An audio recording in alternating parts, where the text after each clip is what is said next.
হাসিনার জেলায় দিনভর সংঘর্ষ, ভাঙচুর, কারফিউ সব মিলিয়ে থমথমে বাংলাদেশের গোপালগঞ্জ। বুধের পর বৃহস্পতিতেও বজায় থাকলো একই ছবি। তবে আগের তুলনায় সাময়িকভাবে উত্তেজনা প্রশমন হয়েছে, বেড়েছে নিরাপত্তা। টহলদারি চালাচ্ছে পুলিশ থেকে সেনা।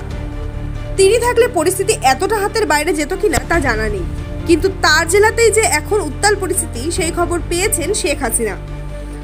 বাংলাদেশের বাইরে থেকেও দেশের খোঁজ রেখেছেন তিনি, আবার দিয়েছেন বার্তাও। বুধবার মধ্যরাতে ইউনূস সরকারকে উৎখাতের ডাক দিয়েছেন মুজিব কন্যা।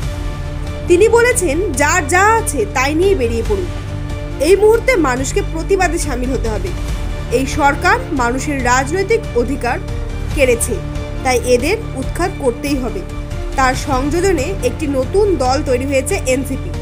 সব জায়গায় যায় চাঁদাবাজির মাস্টার। গোপালগঞ্জে যে নক্কারজনক ঘটনা ঘটল, এত মানুষ মারল, এমনকি সেনার যে আচরণ, সবটাই ধরা পড়েছে। সর্বোপরি এদিন লং মার্চ টু যমুনার ডাক দিয়েছেন তিনি।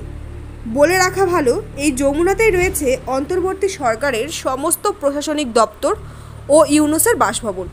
মাস কতক আগে যখন নির্বাচনের দাবিতে বাংলাদেশে সুর চড়িয়েছিল রাজনৈতিক দলগুলি, সেই সময় এই যমুনা ভবনে ঘিরে ধরেছিল তারা, যার কথা ফের ফিরে এলো হাসিনার মন্তব্যেও।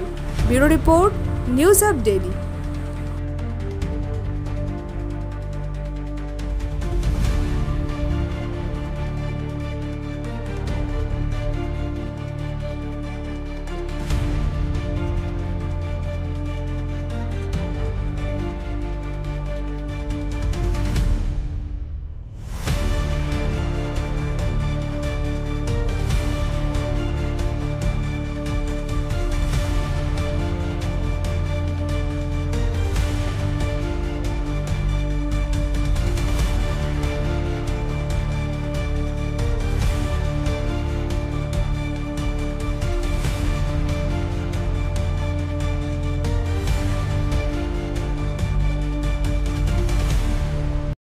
নতুন নতুন আপডেট পেতে সাবস্ক্রাইব করুন নিউজ আপ ডেইলি।